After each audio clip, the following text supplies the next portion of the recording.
We're back with an I-Team exclusive. Renewed scrutiny on the escalating violence at the Essex County Correctional Facility after a former New York City rapper who was awaiting sentencing on federal drug charges got slashed in a vicious altercation with another inmate. Behind bars, where shadows dance and whispers coil, a chilling clash erupted. Rapper Casanova, once a chart-topping king of braggadocio, found himself embroiled in a brutal prison altercation. We delve into the murky depths of this incident, piecing together the events that led Casanova to stab someone in jail, with the possibility of getting sentenced forever. Was it gang loyalty gone rogue, a simmering feud finally boiling over, or something more sinister at play? Prepare to find out. Casanovas stabs an inmate. Brooklyn rapper Casanova, known for his gritty lyrics and street persona, has found himself in the midst of a violent altercation in prison. In a shocking turn of events, Casanova allegedly stabbed a fellow inmate after a heated confrontation. Join us as we delve into the details of this shocking incident and explore the implications it may have on Casanova's future. Get ready for a story that will leave you speechless. Let's jump right in. It all started on a fateful day at the Essex County Correctional Facility in Newark, New Jersey. Casanova, the Brooklyn rapper, whose real name is Caswell Sr., found himself entangled in a web of violence and danger. Serving a 15-year sentence for narcotics and racketeering offenses, Casanova's life behind bars took a dark turn. Tensions began to rise within the prison walls. Casanova, known for his affiliation with the untouchable Gorilla Stone Nation Bloods gang, made a bold move. He openly condemned his previous criminal activities and distanced himself from the gang. Little did he know that this act of renunciation would have severe consequences. As the news of Casanova's denouncement spread throughout the prison, it caught the attention of Ulysses Lugo, another inmate with a troubled past. Lugo, fueled by a sense of vengeance and loyalty to the gang, saw Casanova's actions as a betrayal. The stage was set for a violent confrontation. In the common area of the correctional facility, tensions reached a boiling point. Casanova, unaware of the danger that awaited him, was going about his daily routine, doing push-ups to stay fit. Suddenly, without warning, Lugo launched a surprise attack, stabbing Casanova with a blade-like weapon. Chaos ensued as Casanova fought back, joined by other inmates who were equally outraged by Lugo's assault. In the midst of the commotion, Casanova managed to retaliate, cutting Lugo's face multiple times. It was a scene straight out of a movie, a brutal clash between two men with a history of violence. As news of the altercation spread, Casanova's girlfriend, known as Swaggy Jazzy, took to social media to address the rumors surrounding the incident. She denied that Casanova's face was slashed, sharing screenshots of a video call where the rapper appeared unharmed and even smiled. However, a close-up of Casanova's face revealed a small cut on one side, next to his nose. While the extent of his injuries remains unclear, it is evident that the altercation left its mark. The events leading up to this violent altercation have raised serious concerns about Casanova's safety in prison. His decision to sever ties with the Bloods gang has put him in grave danger, as his renunciation has not been taken lightly by those who remain loyal to the gang. In the next section, we will explore the comments made by Casanova's attorney, shedding light on the potential threats he faces behind bars. As news of the violent altercation spread, Casanova's attorney, James Kousouros, stepped forward to address the safety concerns surrounding his client. In a statement, Kousouros expressed grave concerns about Casanova's well-being in prison. According to Kousouros, Casanova's explicit renunciation of his association with the Bloods gang has put him in serious danger. The attorney believes that this act of distancing himself from the gang has made his imprisonment far more inconvenient and troublesome than anticipated by the judicial system.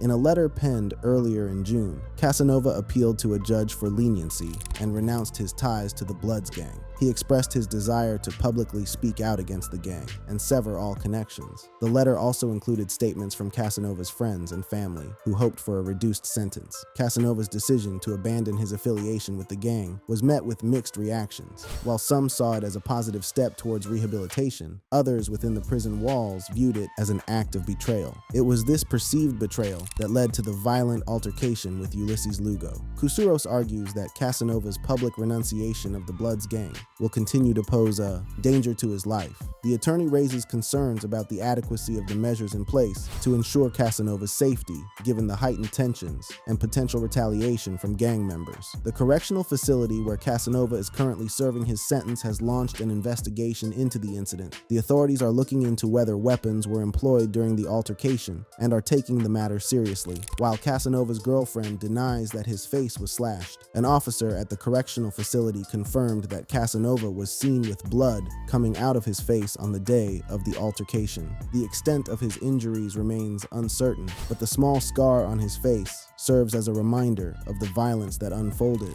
As Casanova navigates the complexities of prison life, his safety hangs in the balance. The consequences of his decision to distance himself from the Bloods gang are far-reaching, and the implications for his future remain uncertain. What would the legal fallout be after this violent incident? Would his sentence be extended, or would he be given more protection within the correctional center? The violent altercation between Casanova and his fellow inmate has left a lasting impact, not only on his safety, but also on his career as a rapper. The aftermath of the incident has raised questions about the potential consequences and the future trajectory of Casanova's and his music career. Casanova, known for his gritty lyrics and street credibility, has built a reputation as a prominent figure in the rap industry. His music resonates with fans who appreciate his raw storytelling and authentic portrayal of life on the streets. However, the recent events have cast a shadow of uncertainty over his future. The violent altercation and his decision to renounce his association with the Bloods gang have sparked concerns about the impact on his street credibility and the loyalty of his fan base. Fans have taken to social media to express their mixed reactions. While some continue to support Casanova, others question his authenticity and whether he can maintain his credibility after distancing himself from the gang that was once a part of his identity. Casanova's attorney, James Kusoros, acknowledges the potential challenges ahead. He recognizes that the rapper's explicit renunciation of the Bloods gang may have far-reaching implications for his music career. The attorney emphasizes the need for a careful balance between personal safety and maintaining artistic integrity. The music industry is no stranger to artists who have faced legal troubles. Some have managed to bounce back and even use their experiences as a source of inspiration for their music. However, the path forward for Casanova remains uncertain. The impact of the altercation and the subsequent safety concerns may affect Casanova's ability to promote his music and perform live. Concerts and public appearances could become more challenging as the rapper's safety becomes a top priority. As Casanova heals from the physical wounds inflicted during the altercation, he must also navigate the emotional and professional aftermath. The small scar on his face serves as a constant reminder of the dangers he faces both inside and outside the prison walls. The road ahead for Casanova is filled with uncertainty. Will he be able to rebuild his career and regain the trust of his fans? But how did Casanova get into the Essex County Correctional Facility in the first place? Let's find out Casanova's criminal trail. Casanova, whose real name is Caswell Sr., was sentenced to over 15 years in prison on federal racketeering, conspiracy, and drug charges. This sentence came as a result of his involvement in what prosecutors have described as a vicious street gang. From his rise as an up-and-coming artist to his fall from grace, we will uncover the sensational and unbelievable facts surrounding Casanova's criminal trial. Get ready to be shocked as we take you through the twists and turns of this gripping story. In the vibrant world of hip-hop, where dreams are born and legends are made, Casanova emerged as a rising star. Born Caswell Sr., this Brooklyn rapper captivated audiences with his raw talent and captivating lyrics, but little did anyone know that behind the scenes, a dark and criminal world was lurking, ready to shatter his promising career. Casanova's journey began with humble beginnings. Growing up in the gritty streets of Brooklyn, he found solace in music, using it as an outlet to express his experiences and struggles. With a magnetic stage presence and a unique storytelling ability, Casanova quickly caught the attention of industry insiders. In 2019, Casanova's career reached new heights when his album, Behind These Scars, hit the airwaves. The album resonated with fans, showcasing his lyrical prowess and authentic storytelling. It climbed the charts, peaking at an impressive number 3 on Billboard's Next Big Sound chart. The music industry took notice, and Casanova seemed destined for stardom. During this time, Casanova sat down with Billboard for an exclusive interview where he shared his hopes and aspirations for the future. He spoke of the challenges he faced, acknowledging that his past could always come back to haunt him, but he remained determined, stating, "People will always blame you for your past. I'm okay with that. I just have to fight harder. I have to do more to get recognized." As Casanova's star continued to rise, he gained recognition not only for his music, but also for his captivating stage presence. Audiences were drawn to his authenticity and the raw emotions he poured into his performances. appearances. It seemed like nothing could stop his meteoric rise to the top, but behind the scenes, a darker reality was unfolding. Unbeknownst to his fans, Casanova was entangled in a web of criminal activities. In December 2020, he was named as one of 18 defendants in a sweeping RICO case involving the untouchable guerrilla Stone Nation gang. Prosecutors revealed shocking details of the gang's violent activities, which spanned across the New York City region. From terrible acts of violence to exploiting benefits programs during the COVID-19 pandemic, the gang's activities were nothing short of shocking. And at the center of it all was Casanova, a high-profile leader of the gang. As the legal proceedings unfolded, Casanova's promising career took a dark turn. The once rising star found himself facing federal racketeering conspiracy and drug charges. The gravity of the situation became apparent as federal prosecutors sought a prison term ranging from 188 to 235 months. As the legal proceedings unfolded, the true extent of Casanova's involvement in the criminal activities of the untouchable guerrilla Stone Nation gang came to light. The courtroom became a stage for shocking revelations and a deeper understanding of the rapper's role in the illicit operations. In May 2022, Casanova pleaded guilty to the RICO conspiracy charge and the drug charge, admitting his participation in the gang's activities. One particular incident sent shockwaves through the courtroom and the public alike. Casanova confessed to taking part in a July 2020 shootout at a crowded Miami house party where he personally shot a man, leaving the victim seriously injured. The courtroom was filled with gasps as the severity of his actions became apparent. Federal prosecutors wasted no time in presenting a compelling case against Casanova. They painted a vivid picture of his involvement in violent activities and significant narcotics trafficking, benefiting some of the gang's most violent and impactful members. The government emphasized that Casanova's offensive conduct went far beyond mere song lyrics or marketing tactics. He had walked the walk, carrying out an array of violent acts that had a direct impact on the community. The prosecution argued that Casanova's music played a significant role in amplifying the message of the gang. Through his lyrics and public persona, he helped recruit a new generation of members, glorifying the gang lifestyle. The courtroom was presented with evidence of his social media presence, where he didn't just pretend to be violent, he lived it. The government made it clear that Casanova's actions had real-life consequences, and that he was a high-profile gang leader, not just a recording artist. Casanova's defense team, however, sought to present a different narrative. They argued that their client should receive a sentence well below the prosecution's recommendation. They claimed that Casanova was not involved in the gang's daily activities and had started distancing himself from the group as his music career took off.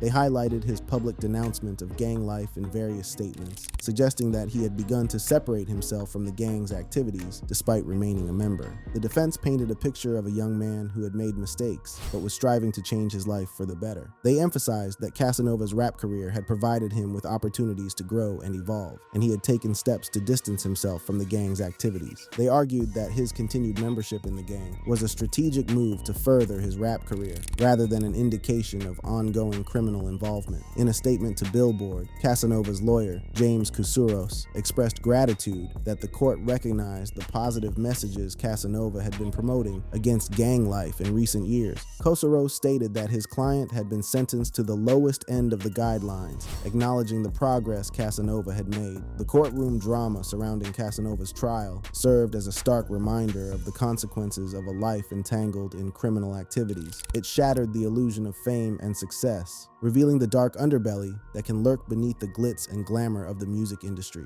Casanova's sentencing sent shockwaves through the hip-hop community, leaving a lasting impact on both his fans and fellow artists. The repercussions of his criminal trail reverberated far beyond the courtroom, raising important questions about the influence of music and the responsibility of artists. For Casanova, the consequences of his actions were severe. The New York federal judge sentenced him to over 15 years in prison, a stark reminder that fame and success do not exempt individuals from the repercussions of their choices. As Casanova began his sentence, the hip-hop community grappled with the fallout of his downfall. Many fans were left disillusioned, struggling to reconcile the artist they admired with the criminal he had become. Casanova's music, once celebrated for its authenticity and raw storytelling, took on a different meaning in light of his criminal activities. The lyrics that once resonated with listeners now carried a darker undertone, tainted by the reality of his involvement in a violent street gang. Fellow artists artists also felt the impact of Casanova's sentencing. The music industry, known for its close-knit community,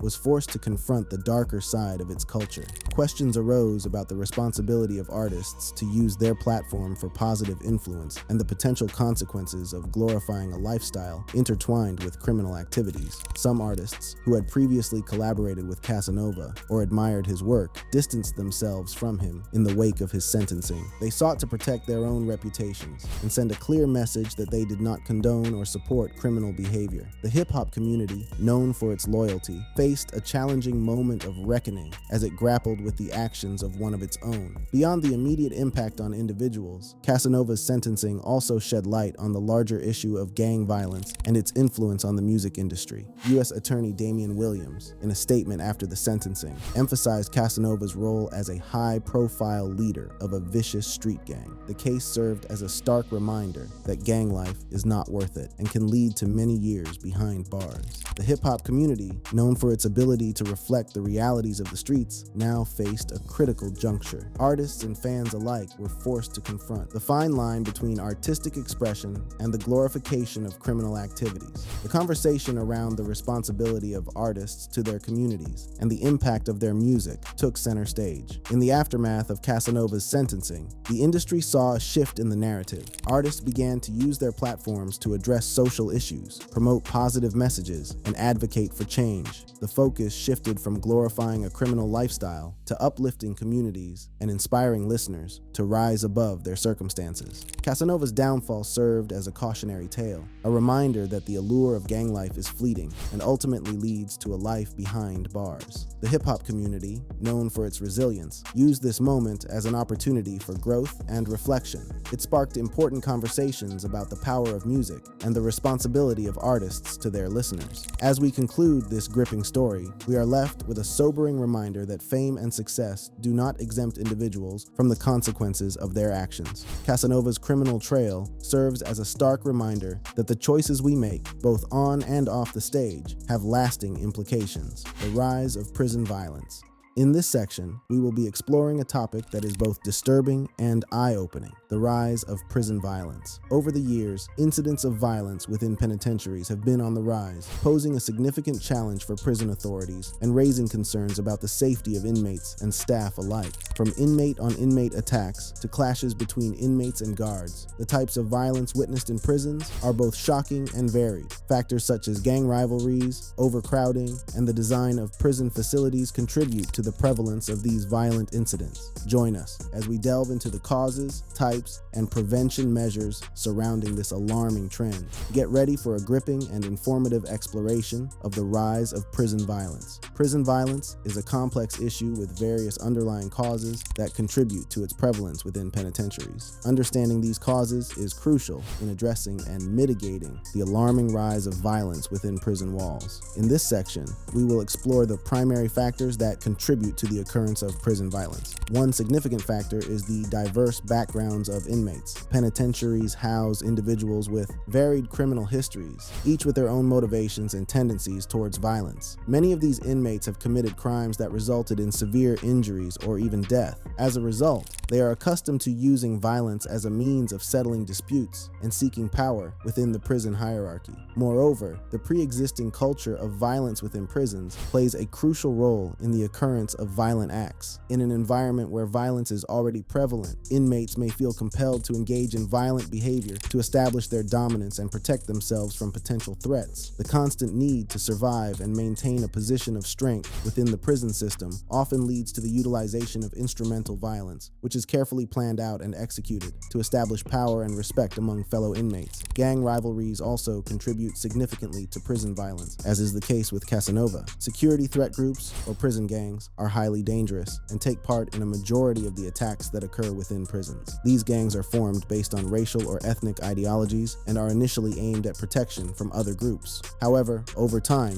they have evolved into criminal organizations that commit acts of violence and establish dominance within the prison system. Gang members often engage in violent attacks on rivals or individuals listed in the bad news list, which circulates among gang members and designates targets for violence. The extensive communication systems coordinated between inmates, criminal activity, and street gangs further facilitate the planning and execution of violent acts. The physical design of prisons also plays a role in the occurrence of violence. Prisons can have either indirect or direct supervision. Indirect supervision involves placing correctional officers in enclosed booths where they monitor inmates through a bird's eye view and communicate with them via an intercom system. While this form of supervision enhances officer safety, it creates blind spots within the prison, allowing inmates to conceal illicit activities from security staff. On the other hand, direct supervision assigns officers to specific cell blocks, enabling more personal interaction with inmates. While this form of supervision reduces tension and stress among staff and inmates, it also leaves officers more vulnerable to attacks. Overcrowding is another significant problem faced by many prisons. Handling a large number of volatile inmates simultaneously increases the likelihood of altercations. The shortage of guards and the presence of weapons among inmates further exacerbate the opportunities for violent incidents. Trying to assert authority and enforce strict rules on these violent offenders is extremely challenging, as they often do not respond well to restrictions and being told what to do. Overcrowding is a common issue in American prisons, leading to understaffing and an increased risk of violence. The mistreatment and excessive force used by some correctional officers also contribute to the hostility between inmates and guards. Inmates often feel animosity and a sense of hatred towards prison guards due to the treatment they receive and the power guards hold over them. This animosity can escalate into violent acts as inmates seek to retaliate against perceived injustices and regain a sense of control. Prison violence manifests in various forms, each with its own characteristics and implications. In this section, we will explore the different types of violence that occur within prisons, shedding light on the alarming reality faced by inmates and staff. The first type of violence is inmate-on-inmate violence. This form of violence encompasses a range of acts, from physical altercations involving fists and kicks to the use of homemade weapons. Inmates often resort to violence as a means of asserting dominance, settling disputes, or seeking revenge. These confrontations can result in severe injuries, and in some extreme cases, even death. The prevalence of inmate-on-inmate violence highlights the volatile nature of prison environments and the constant struggle for power among incarcerated individuals. Homemade weapons play a significant role in inmate-on-inmate violence. Inmates craft these weapons using various materials available to them, such as shanks, clubs, daggers, razors, and saps. A shank, for instance, is a homemade knife typically created by sharpening a common object. Clubs, on the other hand, can be objects like pitchers, hot pots, or broom handles, which are used to strike or throw at targets. Inmates may also conceal razor blades in their mouths, spitting them out during altercations to slash their opponents' faces. The ingenuity and destructiveness of these weapons contribute to the severity of inmate-on-inmate violence. Prison is another horrifying form of violence that occurs within correctional facilities. It involves non-consensual sexual acts perpetrated by one inmate against another. The power dynamics within prisons, coupled with the vulnerability of inmates, create an environment where sexual violence can thrive. Victims of prison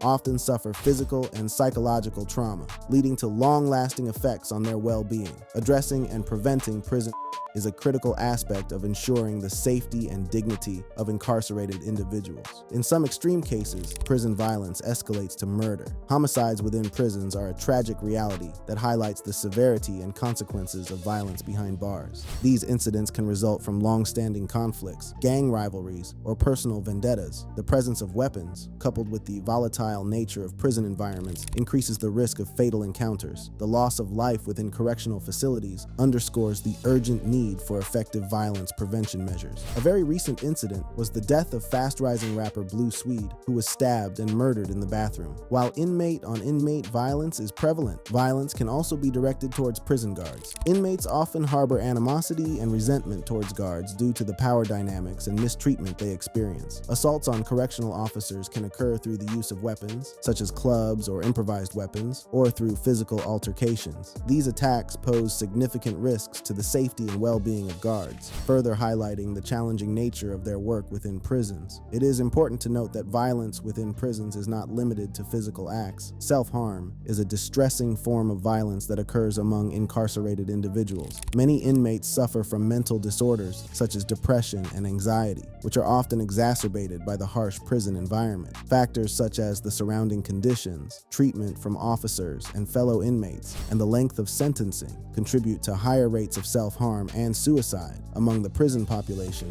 compared to the general population. Addressing the mental health needs of inmates is crucial in preventing self-inflicted violence. Addressing and preventing prison violence is a critical task that requires proactive measures and comprehensive strategies. In this section, we will explore the various violence prevention measures implemented within correctional facilities to ensure the safety and well-being of both inmates and staff. One key approach to preventing prison violence is the careful balancing of cells. When new inmates enter the prison system, correctional officers critically examine their backgrounds, affiliations, and potential for conflict. Based on this assessment, inmates are placed in cell blocks where they are likely to reside peacefully. By strategically assigning inmates to compatible living arrangements, the risk of violent altercations is reduced. This approach aims to create an environment where inmates can coexist without constant tension and conflict. Reducing blind spots within prisons is another crucial violence prevention measure. Blind spots are areas within the prison that are not adequately monitored or observed by correctional officers. These blind spots provide opportunities for illicit activities and violent incidents to occur undetected. By implementing surveillance systems, increasing officer presence, and strategically positioning security cameras, prisons can minimize blind spots and enhance overall security.